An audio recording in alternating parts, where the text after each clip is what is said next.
Hoje nós vamos explorar as águas turvas da micromobilidade, sabe? E como a engenharia moderna está basicamente desafiando as definições de transporte. Vamos analisar o design, as especificações e o desempenho no mundo real da bicicleta elétrica BEM, o modelo 009. Só para contextualizar quem nos ouve, estamos falando de uma máquina imponente. Ela tem um motor de 500 watts de potência nominal, uma bateria bem parruda de 48 volts e 15 amperes-hora, e aqueles pneus largos, estilo fat bike, sabe? De 20 por 4 polegadas. Uma ficha técnica que, no papel, impressiona qualquer um. Mas o debate surge justamente da tensão muito bem documentada no nosso material entre esse design de alto desempenho e as limitações práticas dela. Limitações que ficam bem evidentes quando a gente vai para a rua.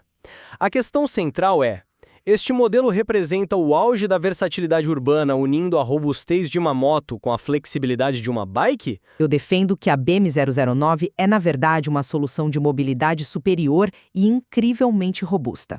Ela foi projetada com especificações de ponta exatamente para substituir veículos maiores de forma segura no nosso trânsito, que é caótico. Olha, e a minha posição é que a arquitetura deste veículo cruza uma linha muito perigosa. Ela deixa de ser uma bicicleta e se transforma, na prática, numa scooter excessivamente pesada. Certo. Então vamos começar olhando para o coração da máquina. Quando eu analiso a ficha técnica da BEM, eu vejo um projeto de engenharia que responde, assim, diretamente às fragilidades de uma bicicleta comum. O motor é um modelo brushless, ou seja, sem escovas, de 500 watts, mas que atinge picos de 1000 watts. É uma potência considerável. Muito considerável. Para quem não é familiarizado com a mecânica, sem escova significa que, em vez de atrito mecânico, o motor usa ímãos e circuitos eletrônicos. O resultado é menos desgaste físico, menos calor e, claro, muito mais eficiência ao transferir energia para a roda. A tecnologia brushless é de fato o padrão ouro atual, eu concordo com isso. Mas potência isolada não conta a história toda, certo? Não conta a história toda. Mas veja como essa potência se traduz na prática. Esse motor gera 70 newtons de torque e atinge até 45 km por hora.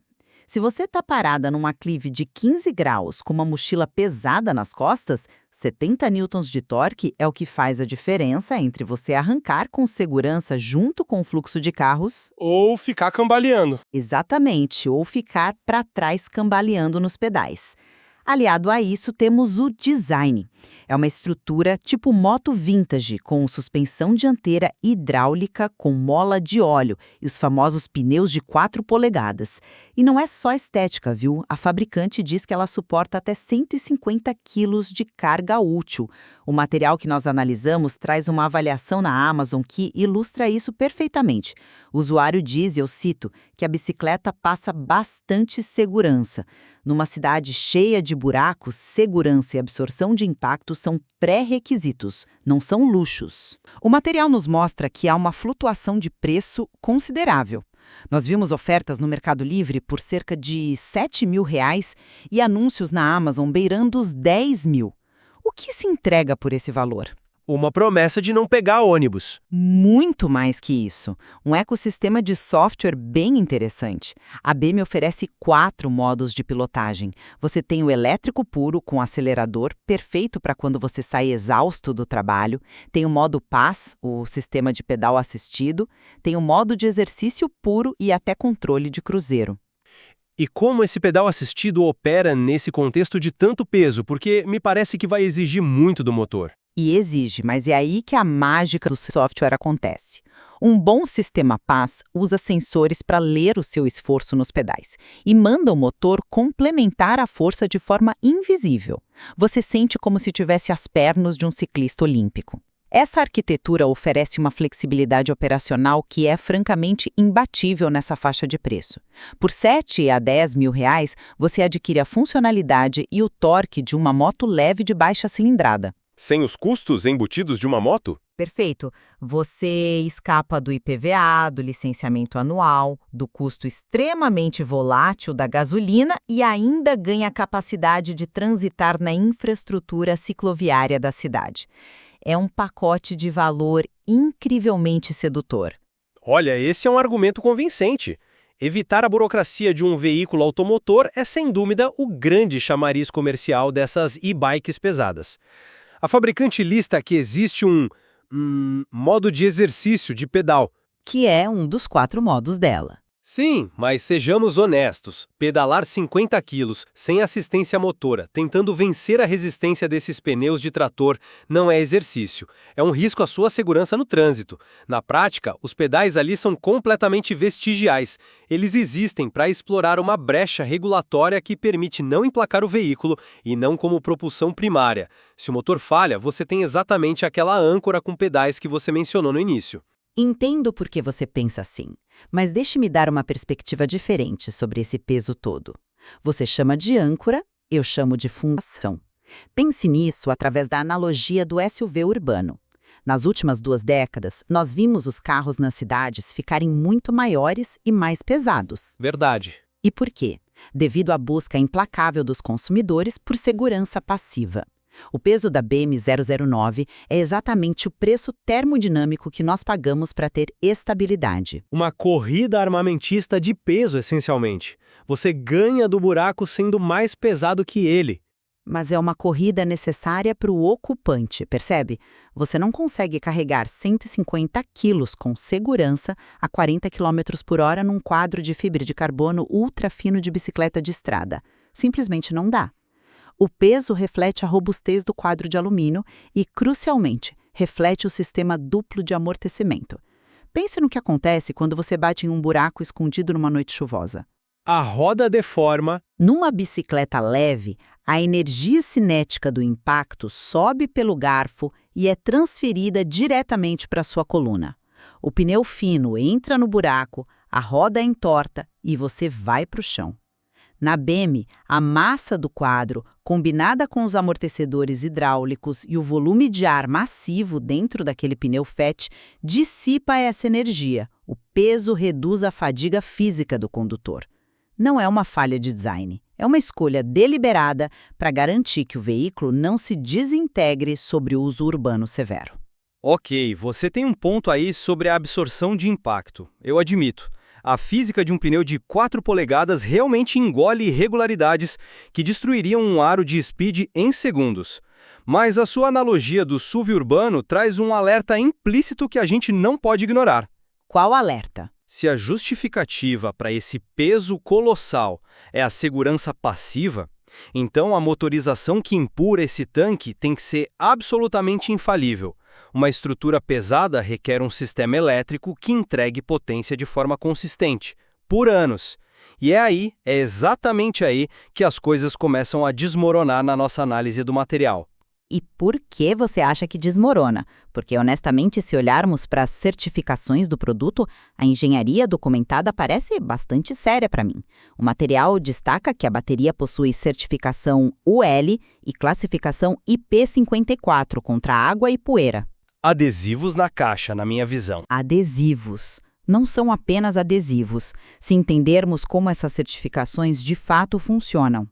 A UL da Underwriters Laboratories é um dos padrões globais mais rígidos de segurança elétrica que existe.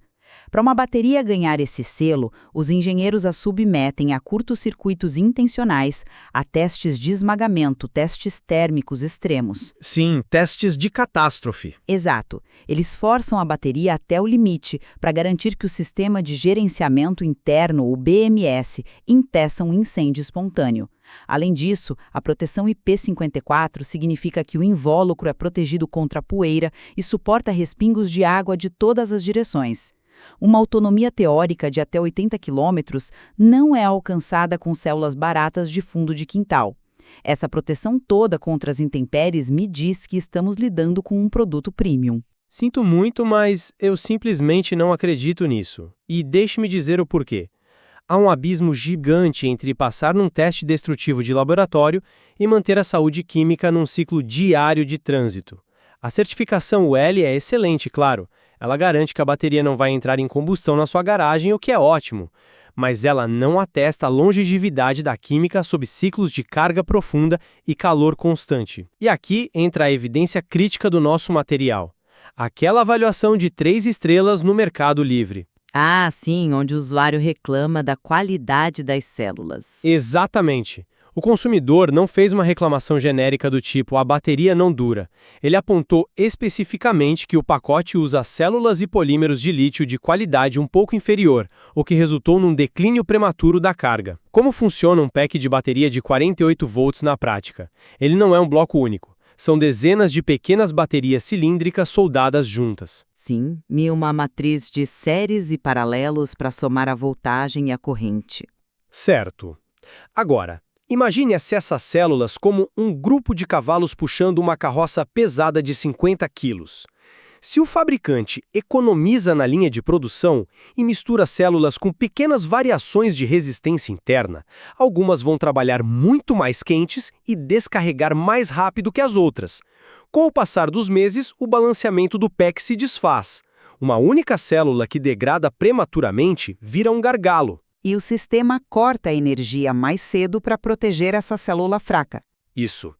Toda a autonomia despenca. Como nós já concordamos que os 48 quilos tornam a bicicleta impossível de pedalar longas distâncias, essa falha química destrói a viabilidade do produto. Se a bateria, que é o coração de uma e-bike, sofre de fadiga crônica precoce, o veículo inteiro morre. Eu entendo perfeitamente a gravidade de um desbalanceamento de células. É física básica de baterias. Mas, olha, eu não estou convencida por essa linha de raciocínio de que o produto inteiro é falho por causa disso. Eu vou explicar o motivo.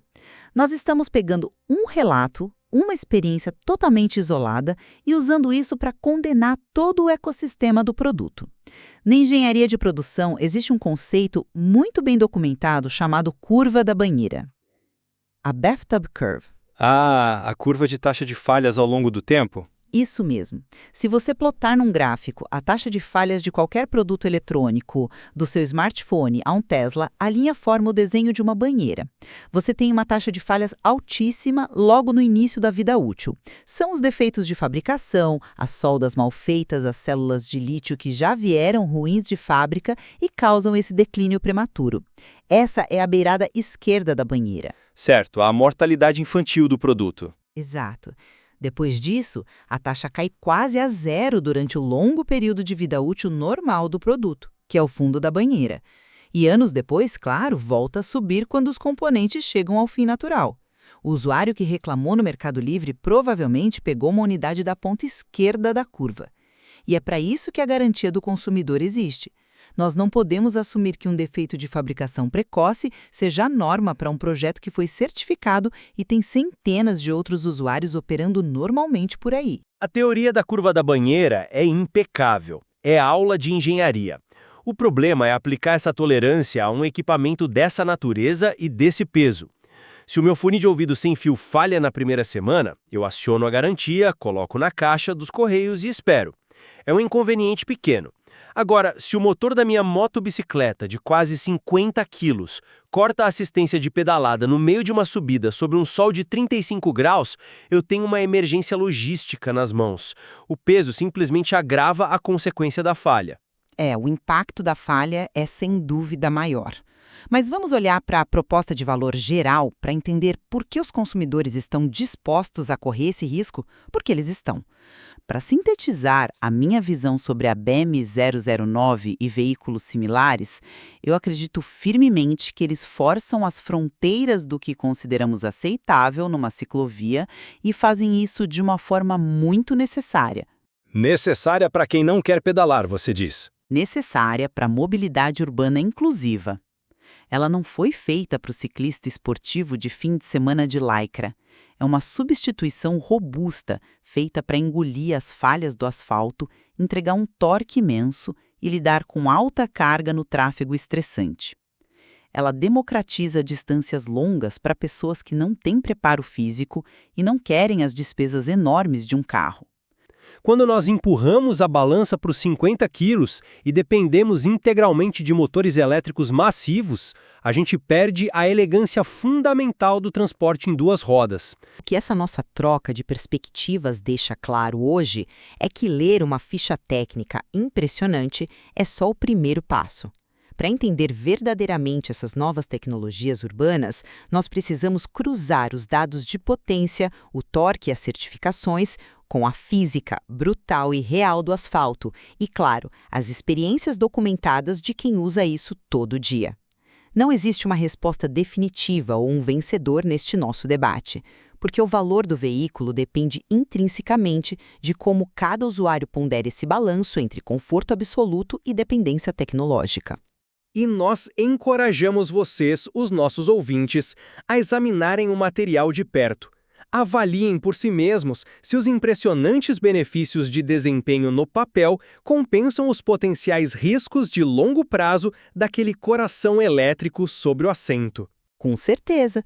A micromobilidade está reescrevendo as regras do transporte, forçando, literalmente, os limites das nossas calçadas e ciclovias. E nós estamos apenas no começo dessa transição complexa. Deixamos vocês com essa reflexão.